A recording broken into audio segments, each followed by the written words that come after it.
Bismillahirrahmanirrahim. Halo teman-teman, di sini kita akan sedikit memaparkan tentang mekanisme kerja asuransi syariah.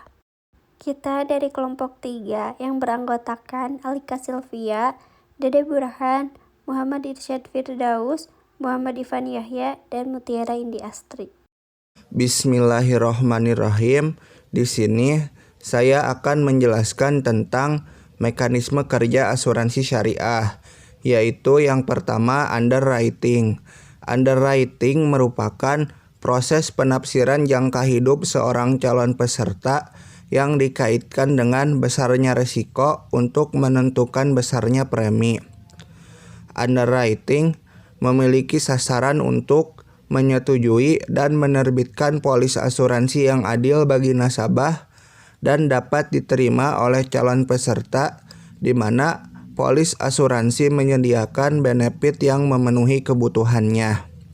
Underwriter harus mampu membuat keputusan yang memberikan keuntungan kepada perusahaan yang berlaku bagi semua jenis usaha.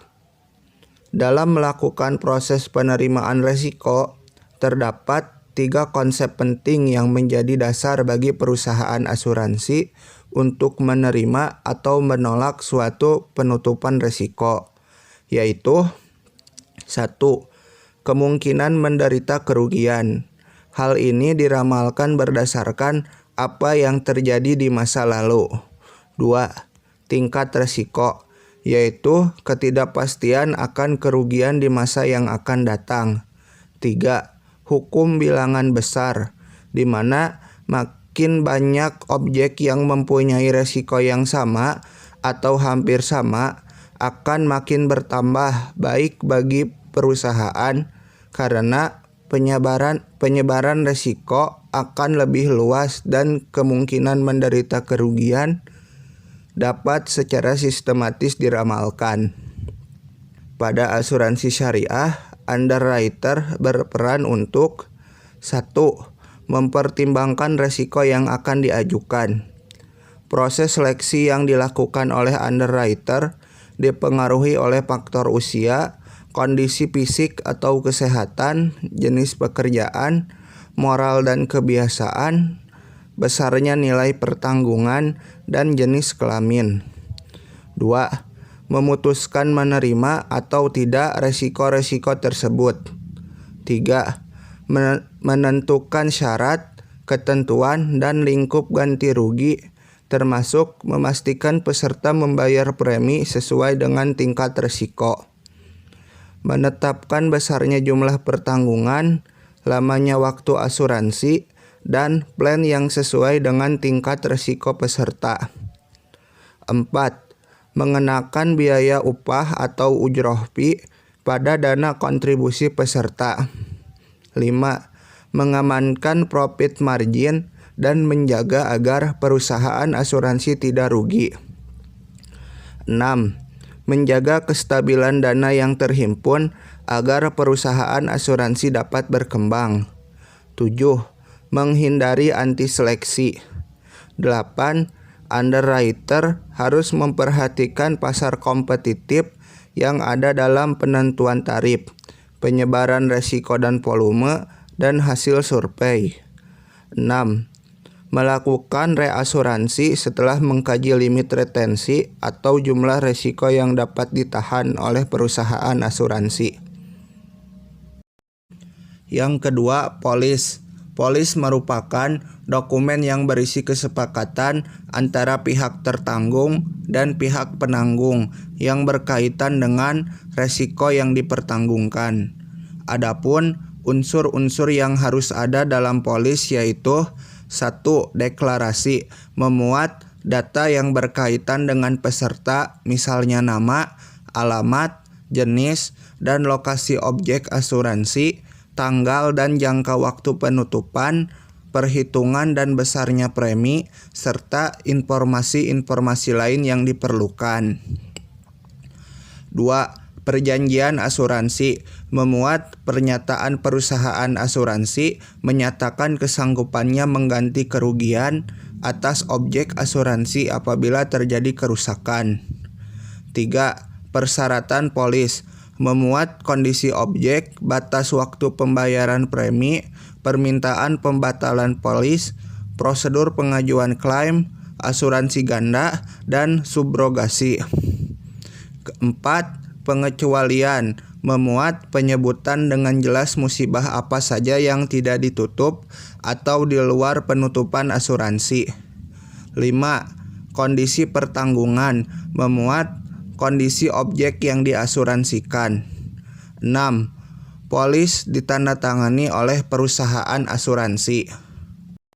Dalam asuransi syariah, untuk menghindari unsur-unsur yang diharamkan, maka diberikan beberapa pilihan kontrak alternatif dalam polis asuransi, yaitu 1.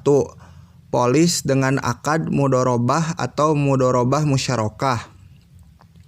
Pada akad mudorobah, peserta asuransi menyediakan modal untuk dikelola oleh operator asuransi.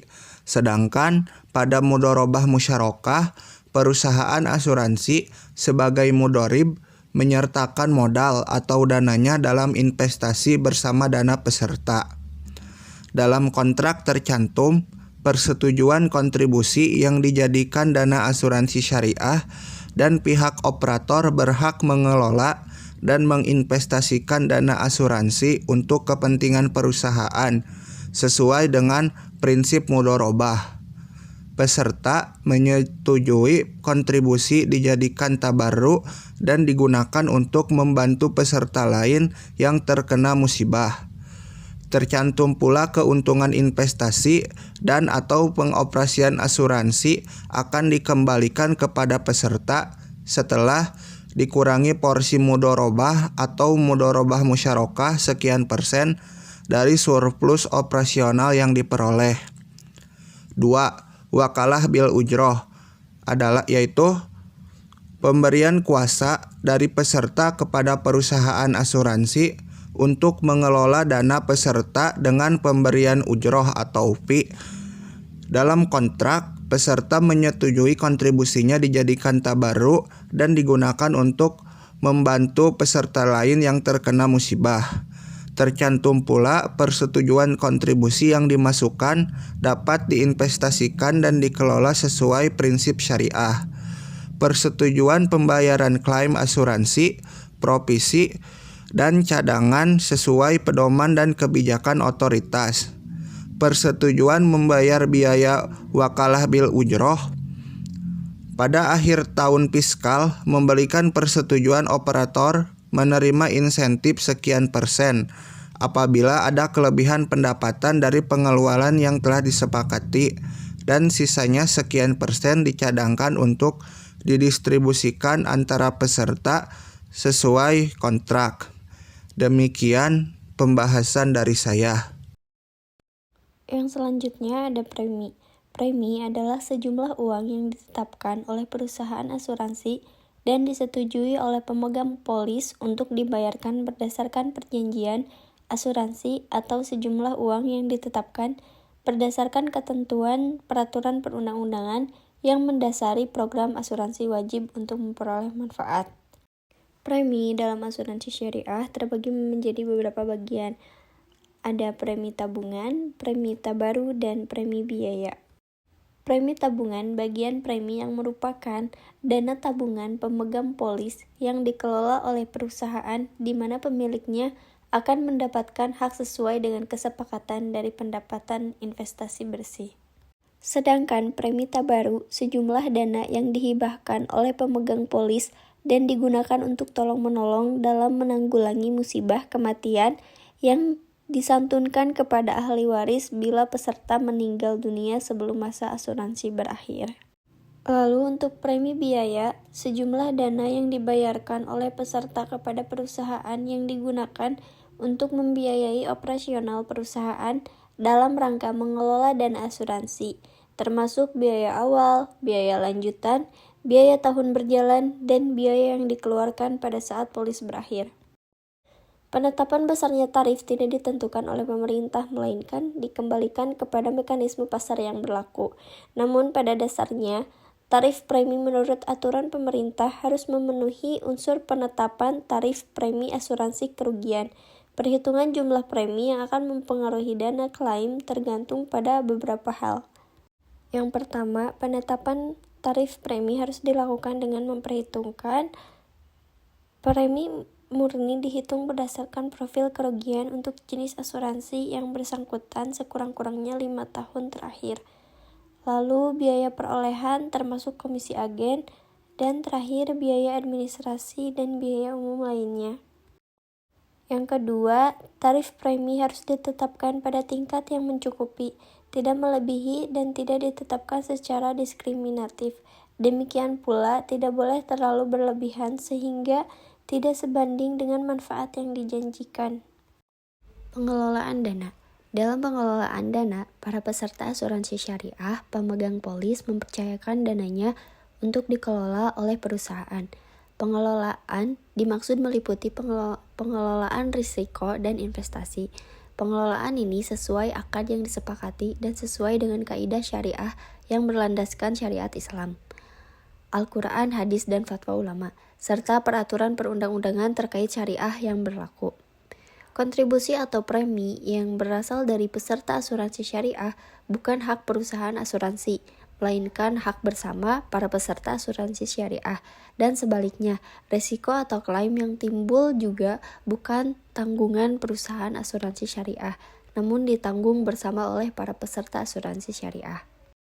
Pengelolaan dana asuransi atau premi dapat dilakukan dengan akad mudharabah, mudharabah musyarakah, atau wakalah bil ujroh. Pada akad mudharabah, keuntungan diperoleh dari investasi atau sistem bagi hasil. Para peserta asuransi syariah berkedudukan sebagai pemilik modal dan perusahaan asuransi syariah berfungsi sebagai pihak yang menjalankan modal. Pada akad mudharabah musyarakah, perusahaan asuransi bertindak sebagai mudharib yang menyertakan modal atau dananya dalam investasi bersama dan para peserta. Maka sebagai pemegang kepercayaan dari para peserta perusahaan, asuransi syariah akan senantiasa mengelola secara transparan atas jasanya dalam mengelola dana dan risiko yang diberikan oleh peserta. Perusahaan asuransi syariah mendapatkan fee atau ujroh atas bantuannya dalam pengelolaan tersebut. Perusahaan asuransi syariah tidak berhak sedikitpun untuk mengambil dana tabaru, selain dari ujroh yang disepakati bersama antara peserta asuransi syariah dengan perusahaan asuransi syariah. Begitu pula dalam hal bagi hasil keuntungannya yang diperoleh oleh investor dan diberikan kepada perusahaan asuransi syariah harus diperjanjikan di awal persentase yang diterima oleh pemilik modal. Dalam hal ini adalah peserta asuransi syariah dan pengelola modal, yakni perusahaan asuransi syariah itu sendiri. Apabila terjadi musibah terhadap salah seorang peserta, maka perusahaan asuransi syariah bertindak sebagai pengelola klaim yang mewakili para peserta lain untuk memberikan manfaat.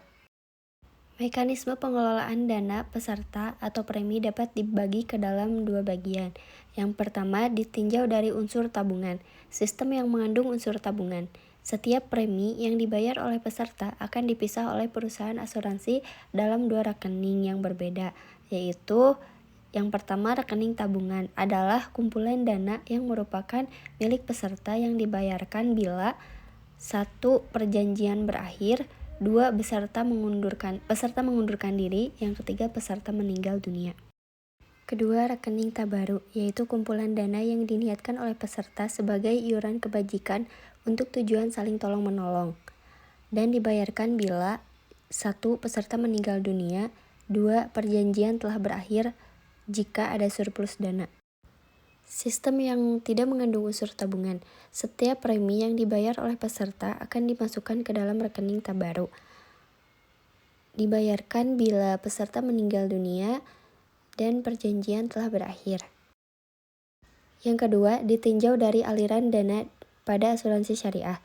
Pada asuransi syariah, semua premi yang masuk merupakan dana peserta setelah dikurangi dengan fee perusahaan atau jasa pengelolaan dana premi.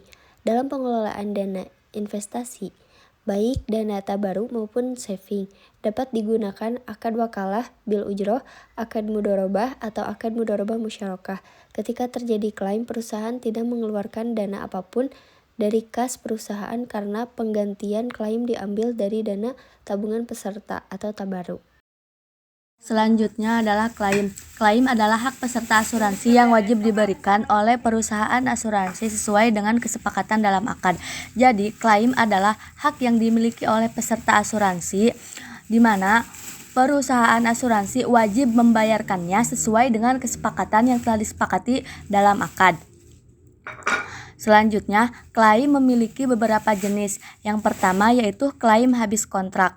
Klaim habis kontrak adalah klaim yang diajukan oleh peserta karena perjanjian telah berakhir sampai batas yang telah disepakati. Misalnya, peserta asuransi menyepakati untuk membayar asuransi selama 10 tahun kepada perusahaan asuransi.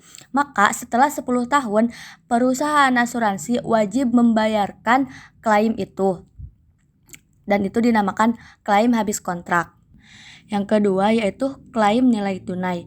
Klaim ini adalah klaim yang dibayarkan akibat terjadinya peristiwa kematian pada peserta. Jadi ketika peserta asuransi meninggal, maka perusahaan asuransi wajib membayarkan klaim kepada pihak ahli waris yang sudah tercantum pada polis, atau boleh pihak lain yang diberikan kuasa atau pihak lain yang berkepentingan terhadap manfaat asuransi, misalnya lembaga pembiayaan bank ataupun leasing. Yang ketiga yaitu klaim nilai tunai sebagian, yaitu klaim yang dilakukan pada peserta apabila jumlah polis telah mencapai 2 tahun dan aktif serta maksimal jumlah yang dapat diambil adalah 50% dari saldo tabungan. Yang selanjutnya yaitu klaim biaya perawatan. Adalah perusahaan asuransi membayar biaya pengeluaran pengobatan rumah sakit karena kecelakaan yang dialami oleh peserta.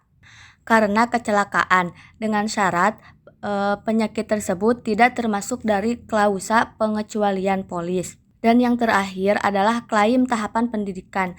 Klaim ini diajukan oleh peserta karena jatuh tempo dana pendidikan sebagaimana yang telah tercantum pada polis. Nah, selanjutnya adalah prosedur pencairan klaim pada asuransi syariah. Prosedur klaim adalah urutan atau pelaksanaan terhadap permintaan peserta, ahli warisnya, atau pihak lain yang terlibat perjanjian dengan perusahaan asuransi atas terjadinya musibah yang menyebabkan kerugian dan peserta berhak menerima tanggungan berdasarkan perjanjian. Nah, pada umumnya proses klaim terdiri dari 4 proses. Proses yang pertama yaitu pemberitahuan klaim. Pemberitahuan klaim yaitu peserta melaporkan kepada lembaga yang memegang polis asuransi jiwa kumpulan dan kemudian lembaga tersebut melaporkan kepada pihak asuransi. Sesuai ketentuan polis, pelaporan klaim diajukan selambat-lambatnya yaitu 90 hari kalender setelah kejadian musibah yang menimpa kepada peserta. Bila mana persyaratan dokumen klaim sudah lengkap dan benar dalam waktu yang telah ditentukan, maka pengajuan klaim akan dibayarkan sesuai dengan SOP, yaitu Standar Operasional Prosedur, yang telah ditetapkan oleh perusahaan. Jadi, ketika semakin cepat lembaga melaporkan klaim, maka semakin cepat proses klaimnya juga. Nah, selanjutnya yaitu bukti dokumen klaim. Nah, semua lembaga wajib melengkapi semua dokumen yang menjadi syarat diupayakan untuk pengajuan klaim tidak lama sejak terjadinya musibah yang dialami oleh peserta agar klaim dapat segera diproses. Jadi, setelah proses pemberitahuan atau pelaporan klaim kepada lembaga wajib menyerahkan bukti klaim pesertanya kepada pihak asuransi. Adapun dokumen tersebut umumnya hampir sama, hanya ada beberapa perbedaan antara jenis produk dan manfaat klaim yang diajukan. Nah, dokumen klaim yang diajukan secara umum ialah pengajuan klaim kumpulan. Nah, ini diisi dan ditandatangani oleh pemegang polis dan berstempel lembaga. Yang kedua, fotokopi identitas diri wakil pemegang polis, misalnya KTP, SIM, ataupun paspor yang masih berlaku. Yang ketiga yaitu fotokopi kartu keluarga peserta yang mengalami musibah. Yang keempat yaitu fotokopi identitas diri. seperti KTP, SIM, paspor yang masih berlaku. Selanjutnya yaitu penyelidikan klaim. Setelah semua bukti dokumen diterima oleh pihak asuransi, maka proses selanjutnya adalah penyelidikan klaim. Proses ini merupakan proses yang menentukan pihak asuransi untuk menerima ataupun menolak klaim. Jadi, pihak asuransi boleh melakukan penyelidikan ke lapangan jika ada data yang dianggap tidak benar atau tidak relevan. Adapun penyelidikan klaim dilakukan apabila melanggar prinsip utmost good faith yang diantaranya yang pertama yaitu disclosure, yang artinya tidak diungkapkan suatu informasi atau fakta karena tidak mengetahui atau karena fakta tersebut dianggap tidak diperlukan atau tidak penting. Yang kedua yaitu concealment, yakni kesengajaan tidak mengungkapkan atau menginformasikan suatu fakta yang material dengan maksud untuk menyembunyikannya. Yang ketiga yaitu fraudulent misrepresentation, yaitu kesengajaan memberi gambaran yang tidak sebenarnya atas suatu fakta yang material. Dan yang terakhir yaitu innocent misrepresentation, yaitu ketidaksengajaan memberi gambaran atau keterangan yang salah tentang fakta yang material. Selanjutnya yaitu penyelesaian klaim. Penyelesaian klaim adalah proses yang terakhir. Pembayaran klaim dilakukan oleh perusahaan apabila dokumen-dokumen yang disyaratkan telah diterima secara lengkap dan benar serta disetujui oleh perusahaan. Pembayaran klaim diperhitungkan dengan semua kewajiban peserta yang tertunggak. Jika ada, maka akan mengurangi jumlah klaim yang dibayarkan. Pada tahap ini, peserta mendapatkan manfaat klaim atau mendapatkan pergantian terhadap biaya yang sudah dikeluarkan serta mendapat hak atas perjanjian yang telah disepakati. Nah, peserta yang mengajukan klaim akan diproses sesuai standar operasional perusahaan atau SOP selama 14 hari kerja, terhitung mulai dari kelengkapan dokumen yang telah diajukan oleh peserta. Sebelum pihak perusahaan asuransi membayarkan klaim kepada peserta, sebelumnya pihak asuransi akan menyelidiki bukti dokumen yang telah diajukan oleh peserta, di mana ini menyebabkan apakah klaim itu ditunda atau ditolak. Yang pada dasarnya, pada setiap perusahaan asuransi menerima berbagai jenis klaim tergantung pada jenis produk yang digunakan oleh lembaga pada setiap pesertanya. Nah, dalam proses klaimnya ada beberapa penyebab yang mengakibatkan klaim yang diajukan harus ditunda ataupun bahkan ditolak. Adapun penyebab klaim ditunda ataupun ditolak, yang pertama disebabkan adanya kekurangan dokumen klaim atau dokumen tidak lengkap, rekomendasi dari manajemen serta dari reasuransi. Klaim ditunda disebabkan karena kekurangan dokumen klaim. Kedua, penyebab klaim ditolak jadi dalam proses penyelidikan, yaitu ketika dokumen klaim peserta sudah diterima oleh klaim departemen, maka dokumen tersebut dianalisa dan diverifikasi terlebih dahulu.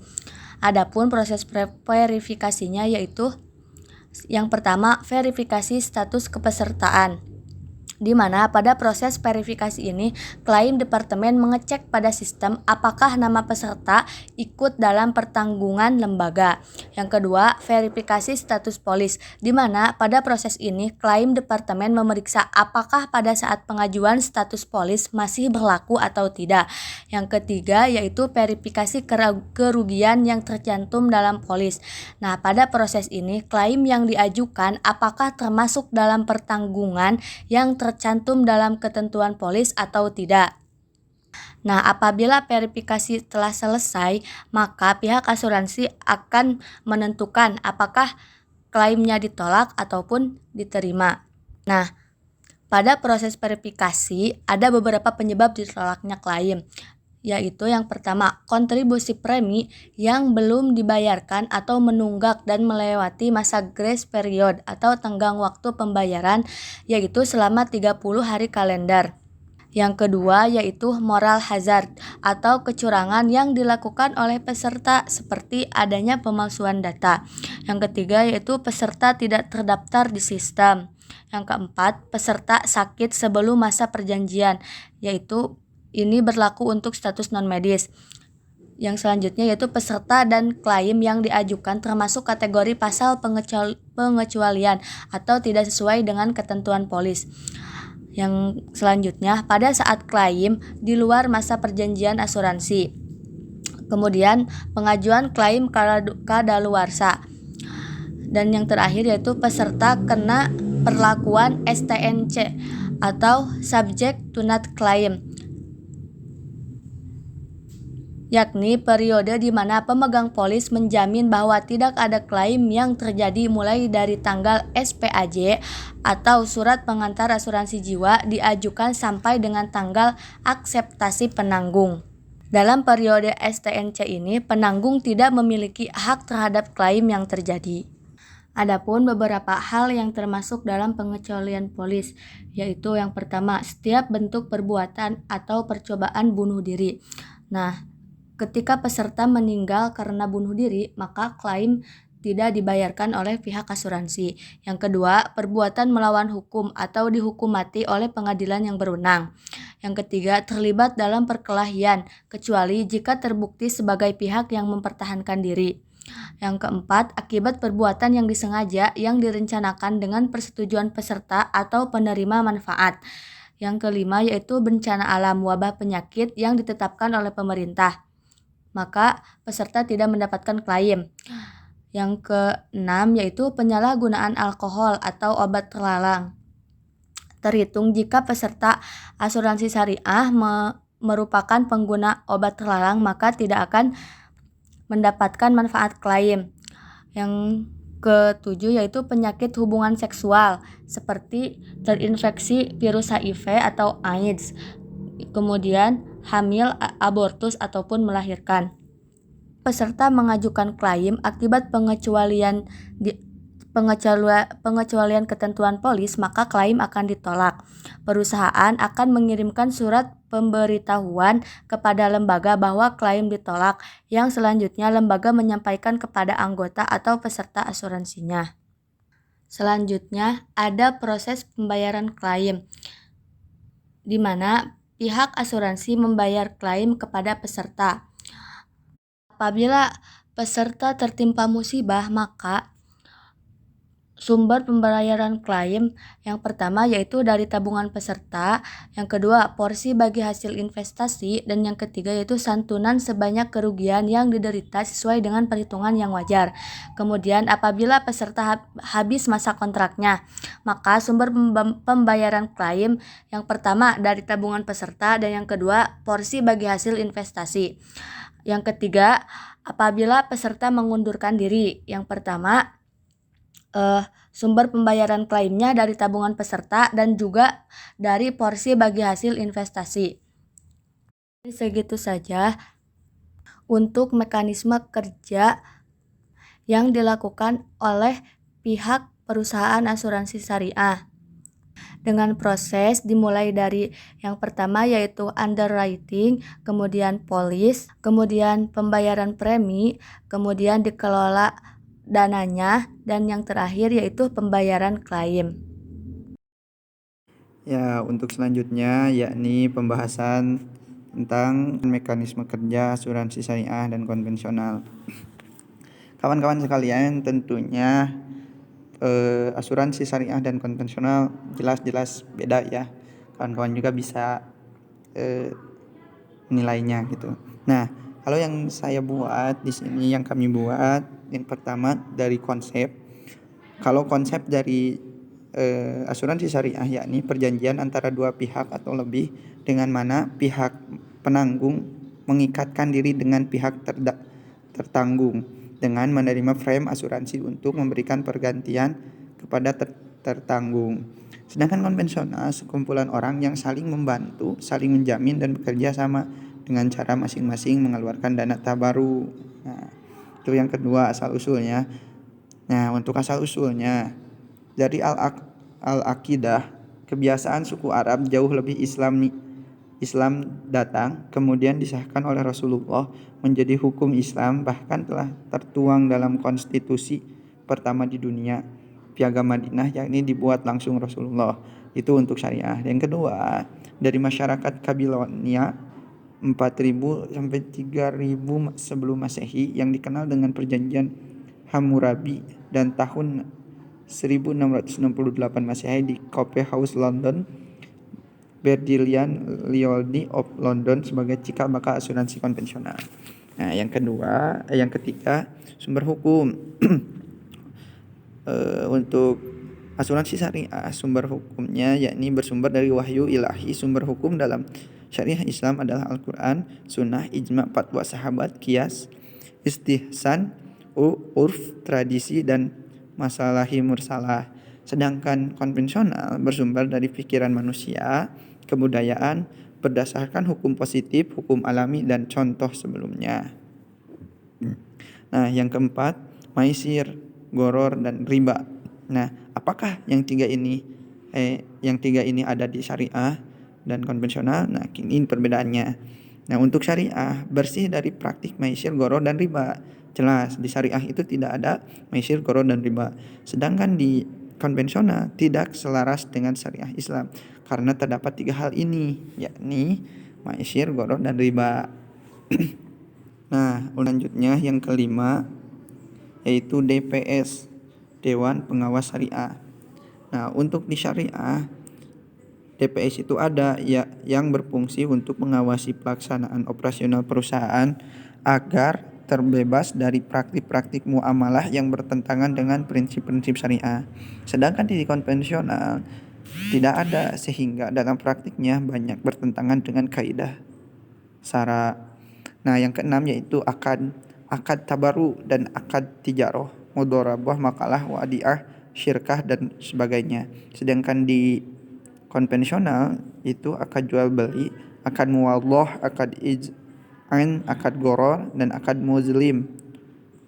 Nah, sedangkan yang lainnya yaitu yang ketujuh yaitu jaminan atau risiko, sharing of risk, di mana terjadi proses saling menanggung antara satu peserta dengan peserta lain, ta'awun.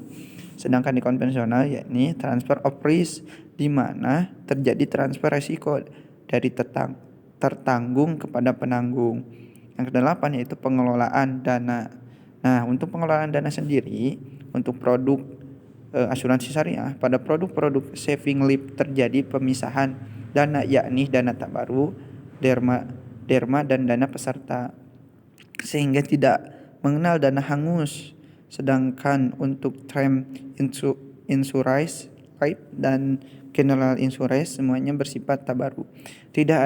Sedangkan di konvensional itu tidak ada pemisahan dana yang berakibat terjadinya dana hangus untuk produk saving life. Nah, selanjutnya akan dijelaskan oleh Saudara Ipan Yahya. Bismillahirrahmanirrahim. Di sini saya akan melanjutkan terkait pembahasan perbedaan mekanisme kerja asuransi syariah dan konvensional, yaitu pada nomor 9, investasi dalam asuransi syariah. Mekanisme asuransi syariah dapat melakukan investasi sesuai ketentuan perundang-undangan sepanjang tidak bertentangan dengan prinsip-prinsip syariah Islam, bebas dari riba dan tempat-tempat investasi yang terlarang. Sedangkan konvensional bebas melakukan investasi dalam batas-batas ketentuan perundang-undangan dan tidak terbatas pada halal haramnya objek atau sistem investasi yang digunakan. Kepemilikan di dalam asuransi syariah, dana yang terkumpul dari peserta dalam bentuk iuran atau kontribusi merupakan milik peserta. Sohibul mal, asuransi syariah hanya sebagai pemegang amanah dalam mengelola dana tersebut. Sedangkan konvensional dana yang terkumpul dari premi peserta seluruhnya menjadi milik perusahaan. Perusahaan bebas menggunakan dana menginvestasikan kemana saja. 11. Unsur premi, iuran, atau kontribusi terdiri dari unsur tabaru, kemudian dana tabungan, kemudian yang tidak mengandung unsur riba. Tabaru juga dihitung dari mortalita tetapi tanpa perhitungan bunga teknik. Sementara unsur premi konvensional itu unsur premi konvensional terdiri dari tabel mortalita, bunga, interest, biaya-biaya asuransi. Kemudian loading nomor 12, pada sebagian asuransi syariah loading komisi agen tidak dibebankan kepada peserta tapi dari dana pemegang saham. Namun pada sebagian yang lainnya mengembalikan dari sekitar 20-30% saja dari premi tahun pertama. Dengan demikian nilai tunai tahun pertama sudah terbentuk. Sedangkan konvensional loading asuransi konvensional cukup besar, terutama untuk komisi agen bisa menyerap premi tahun pertama dan kedua. Karena itu nilai tunai pada tahun pertama dan kedua biasanya belum ada, masih hangus. Nomor 13, sumber pembayaran klaim dalam asuransi syariah. Sumber pembayaran klaim diperoleh dari rekening tabaru, yaitu peserta saling menanggung. Jika salah satu peserta mendapat musibah, maka peserta lainnya ikut menanggung bersama resiko. Sedangkan konvensional sumber biaya klaim adalah dari rekening perusahaan sebagai konsekuensi penanggung terhadap tertanggung, murni bisnis dan tidak ada nuansa spiritual. 14, sistem akuntansi menganut konsep akuntansi cash basis, mengakui apa yang benar-benar telah ada. Sedangkan akrual basis dianggap bertentangan dengan syariah karena mengakui adanya pendapatan, harta beban atau yang akan terjadi pada masa yang akan datang. Sementara apakah itu dapat benar-benar terjadi hanya Allah yang tahu. Sedangkan konvensional menganut konsep akuntansi akrual basis, yaitu proses akuntansi yang mengakui terjadinya peristiwa atau keadaan non cash dan mengakui pendapatan, peningkatan aset, expense, liabilities dan jumlah tertentu yang baru akan diterima pada waktu yang akan datang. Keuntungan atau profit dalam asuransi syariah yaitu profit yang diperoleh dari surplus, underwriting, komisi reasuransi dan hasil investasi bukan seluruhnya menjadi milik perusahaan, tetapi dilakukan bagi hasil mudharabah dengan peserta. Sedangkan konvensional, keuntungan yang diperoleh dari surplus, underwriting, komisi reasuransi dan hasil investasi seluruhnya adalah keuntungan perusahaan. 16, misi dan visi dalam mekanisme asuransi syariah, yaitu misi yang diemban dalam asuransi syariah adalah misi akidah, misi ibadah, ta'awun, misi ekonomi, iktisad, dan misi pemberdayaan umat. Sedangkan di konvensional secara garis besar misi utama dari asuransi konvensional adalah misi ekonomi dan misi sosial. Mungkin itu saja yang bisa saya sampaikan. Kurang dan lebihnya mohon dimaafkan. Dicukupkan sekian. Wassalamualaikum warahmatullahi wabarakatuh.